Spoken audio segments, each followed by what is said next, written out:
E nderuar drejtuese e seancës, të nderuar kolegë, të dashur deputet. Nga ky krah i sallës shpesh dëgjojmë debate të zjarrta, britshma dhe retorik spektakolare.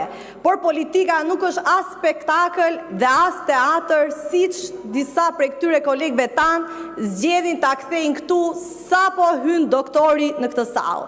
Më pas bashkë me doktorin ikin edhe këta, sepse me sa duket mosha bën vetën edhe s'mund të rezistojnë gjatë gjithë ditës pa një sy gjumë. Politika është përgjegjësi dhe vendime që sjellin rezultate konkrete për qytetarët. Ndërkohë që disa nga këta i shohin këto nisma si terren për debat bosh dhe retorik politike, ne nga ky krau tjetër tregojmë se politika nuk është thjesht fjalë në këtë sallë, por punë konkrete dhe vendime me ndikim real. Ne nuk jemi këtu për të bërë show, të nderuar kolegë. Ne jemi këtu për të diskutuar dhe miratuar marrëveshje që kanë ndikim të drejtë për drejtë në zhvillimin ekonomik, social dhe territorial të vendit dhe të rajonit. Këto marrëveshje synojnë forcimin e fqinjësisë së mirë, përshpejtimin e integrimit evropian, përdorimin efikas të fondeve ndërkombëtare për përmirësimin e jetës së qytetarëve, veçanërisht në zonat me potencial zhvillimi dhe bashkëpunimi ndërkufitar. Ato kthejnë bashkëpunimin në investime dhe investimet në përmirësim real të jetës së qytetarëve, në mjedis, turizëm, infrastrukturë dhe ekonomi lokale. Prandaj të nderuar kolegë të opozitës, të cilat këtu keni ngelur vetëm 2 fatkeqësisht, mos votimi i këtyre projektligjeve nuk ndalon procesin, fondet apo projektet tona. Ai tregon vetëm se kush zgjedh zhurmën dhe kush zgjedh punën. Qytetarët nuk presin britma në këtë sallë dhe as në këtë foltore. Ata presin projekte që ndryshojnë jetën e tyre. Në fund të ditës dhe çdo 2 vjet te kutia e votimit, qytetarët do ta gjykojnë ashtu siç e kanë gjykuar gjithmonë. Zhurmën e bërë në këtë sallë apo veprat dhe rezultatet konkrete që i prekin ata direkt. Faleminderit. Faleminderit zonja Çaushi, zonja Mila keni fjalën.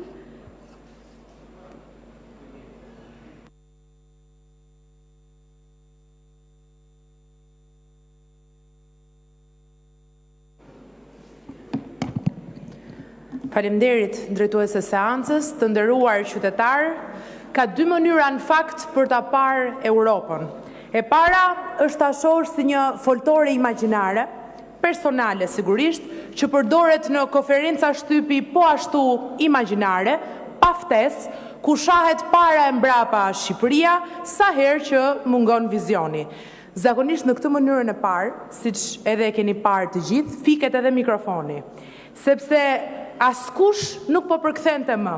Dhe ja ku e kemi metaforën perfekte për këtë opozit, se çfarë thon këtu e çfarë thon jashtë kësaj salle, asnjë shqiptar nuk po arrin t'i përkthej më. Provoi kryetari i famshëm non grata ta përdorte Europën si tribun personale, por Europa nuk është sken për monologje, është orkestër dhe kush del jashtë partiture mbetet pa muzikë. E dyta është ta ndërtosh Europën gur pas guri, në institucione, në territore, në bashki, në politika që funksionojnë, siç bëjmë me Interreg Europe që folëm më parë, siç bëjmë me këto marrëveshje të cilat po shqyrtojmë e me çdo mekanizëm tjetër të Bashkimit Evropian që fatmirësisht po na ofrohen, sidomos në këtë periudhë negociatash. Sot me këto projektligje, si çdo ditë në fakt të këtyre viteve të fundit, ne po zgjedhim rrugën e dytë, sepse ndryshe nga ajo që përpiqet na shes shpesh opozita, që çdo marrëveshje europiane është ose formale ose pa ndonjë efekt real, faktet janë shumë më kokforta se retorika dhe janë ato që flasin qartë. Shqipëria sot nuk është më një nxënëse e heshtur, është pjesëmarrëse aktive me projekte konkrete, patjetër me institucione që punojnë, me bashki që përfitojnë nga këto programe ku Shqipëria merr pjesë në 10 projekte që e prekin drejt për drejt zhvillimin e gjelbër, ekonominë qarkulluese, turizmin e qëndrueshëm, mbështetjen e ndërmarrjeve të vogla por edhe të mesme, politika lokale që ndikojnë drejt për drejt jetën e përditshme të gjithë qytetarëve.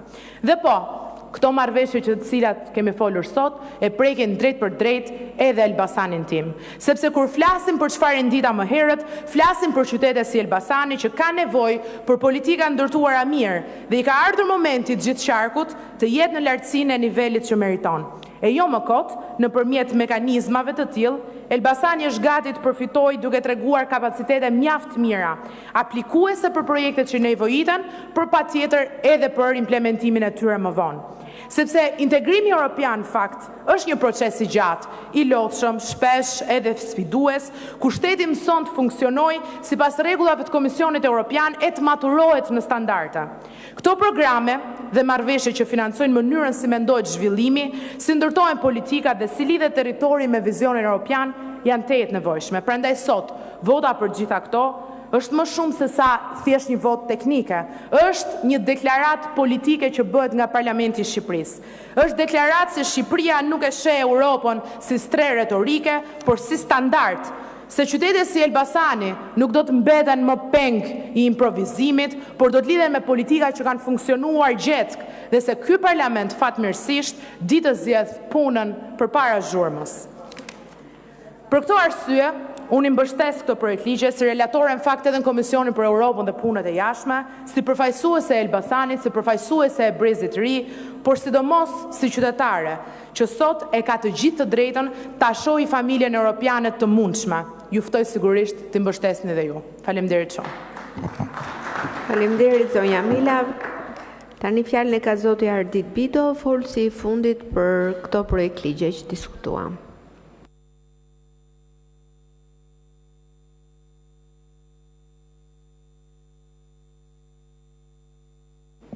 Të nderuar zonja kryesuese e seancës, të nderuar kolegë deputet, të nderuar bashkombës, në fakt dua ta nis këtë fjalë me një thirrje drejtuar kryesisë së kuvendit që të mos guxoj që të prek marrëdhëniet e punës të fotografëve dhe kameramanëve të këtij institucioni, të cilët sot në mëngjes i pash thellësisht të shqetësuar se mos kolegi Albana Vokshi do të zinte vendin e tyre të punës pas shfaqjes së saj në Këshillin e Evropës me fotografimet dhe videot spektakolare që kishte bërë ndaj doktorit.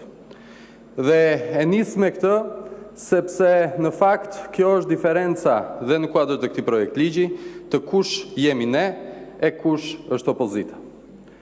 U pyet pak më parë nga kolegë të opozitës këtu se cila është rruga, si do të hymë ne në Bashkimin Evropian. E sigurta është që ne nuk do të hymë në Bashkimin Evropian përmes shpifjes, nuk do të hymë në Bashkimin Evropian përmes shtrëmbërimit, nuk do të hymë në Bashkimin Evropian nëse shkojmë në Bruksel, nëse shkojmë në Strasburg dhe shpifim ndaj Shqipërisë, përdhosim termin shqiptar, ashtu siç pam në Këshillin e Evropës se bëri doktori pak ditë më parë.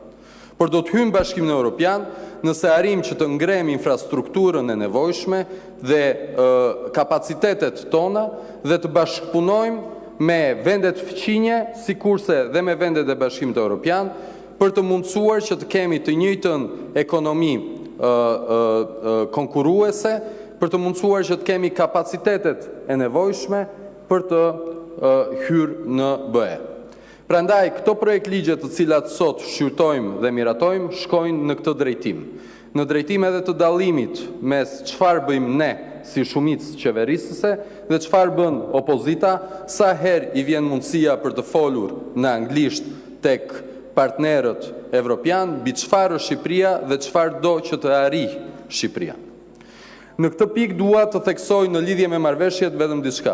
Ne po miratojmë disa marrëveshje të cilat financojnë me fonde të Bashkimit Evropian hapësirën ndërkufitare mes Shqipërisë, Kosovës, Maqedonisë së Veriut dhe Malit të Zi.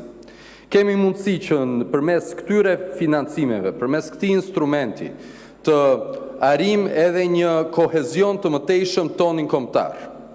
Shqipëria, Kosova, 3 vatë shqiptare në Maqedoninë e Veriut, 3 vatë shqiptare në Malë të Zi, pavarësisht se jemi të ndarë në 4 shtete, përbëjmë të njëjtin komb. Dhe kemi mundësinë që të jemi komplementar me njëri tjetrin. Kemi mundësinë që të krijojmë një hapësirë të përbashkët ekonomike dhe një hapësirë të përbashkët kulturore, që përmes instrumenteve të cilat na vijnë nga Bashkimi Evropian, të realizojmë edhe bashkimin ton kombëtar. Sepse bashkimi kombëtar përtej hapësirës territoriale është çështje e kohezionit kombëtar në të gjithë trevat ku banojnë shqiptarët. Prandaj, ky instrument shërben edhe në këtë drejtim. Këto janë arsyet që unë gjykoj se këto marrëveshje duhet të gjejnë mbështetjen e të gjithë deputetëve të Kuvendit të Shqipërisë në mënyrë që ne të rrëfejmë në radhë parë atë rrugën drejt Bashkimit Evropian që e kemi synimin ton kombëtar parësor, por edhe kohezionin kombëtar me gjitha trevat ku banojnë shqiptarët. Faleminderit.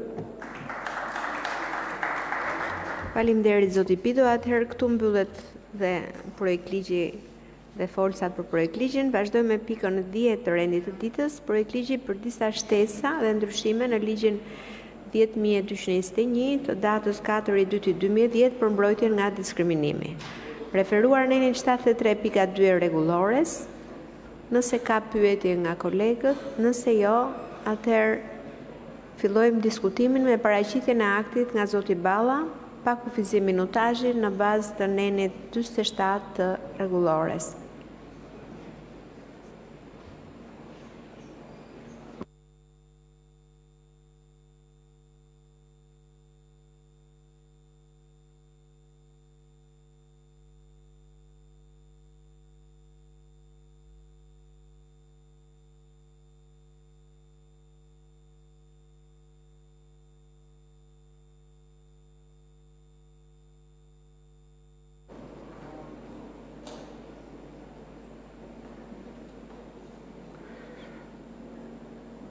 Prej shumë vitesh,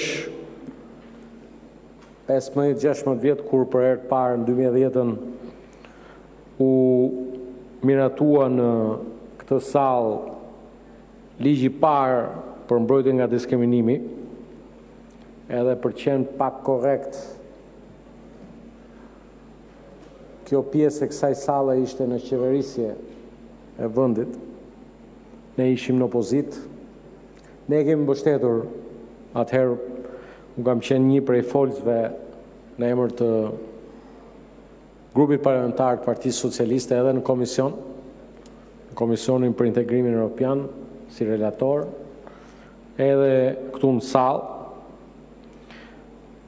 Praktikisht është një ligj që vendos bazat shëndosha të dy dimensioneve jetike në shoqëri, që është i pari është dinjiteti njerëzor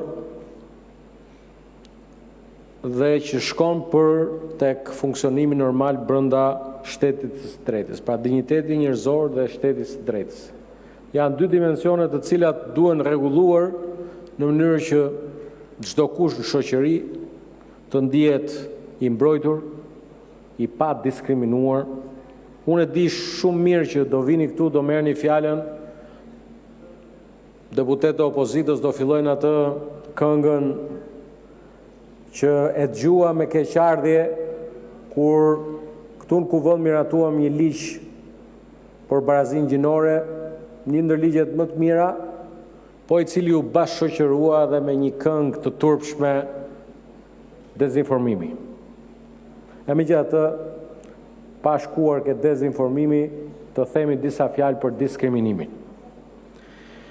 Çfarë është diskriminimi, se të na dëgjojnë qytetarët? Diskriminimi është trajtimi pa barabartë, është trajtimi pa drejtë, shpeshherë i pafavorshëm ndaj një personi apo një grup personash për shkak të karakteristikave të tyre personale, të cilat janë të mbrojtura me ligj, por jo vetëm me ligj, por edhe moralisht janë të papranueshme.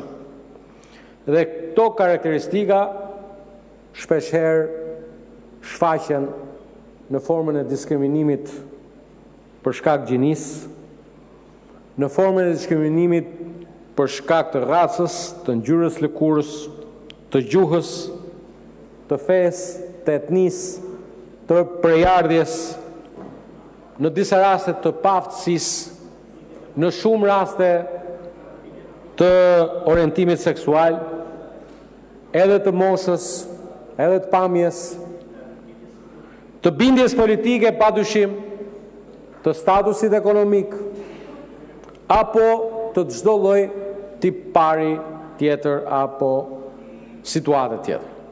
Të thëna gjitha këto, kur ndodh diskriminimi ndodh kur dikush trajtohet më keq se të tjerët në situata të ngjashme, thjesht për shkak të asaj që ai është, jo për shkak të veprimeve, as kurse si për shkak të aftësive, përjashtuar këtu rastet e personave me aftësi ndryshe. Në thelb diskriminimi ndodh kur dikush trajtohet më keq se të tjerët në situata të ngjashme thjesht për shkak të asaj që është, jo për shkak të ato që thash të veprimeve të tij. E meqense sot u bë ose u përmend disa herë Hannah Arendt, po e përmend edhe unë në një prej kryeveprave të veta, Origjina e totalitarizmit. Barazia, dashur miq, nuk është një fakt biologjik, por mbi të gjitha është një vendim ligjor edhe politik. Dhe për këtë qëllim, duke ju referuar kësaj thënie, kësaj fraze, mendoj që ligji për mbrojtjen nga diskriminimi ka qenë, është dhe do vijojë të jetë një nga instrumentet më kryesorë në mbrojtjen e drejtave të njerëzit për funksionimin real të shtetit të drejtës.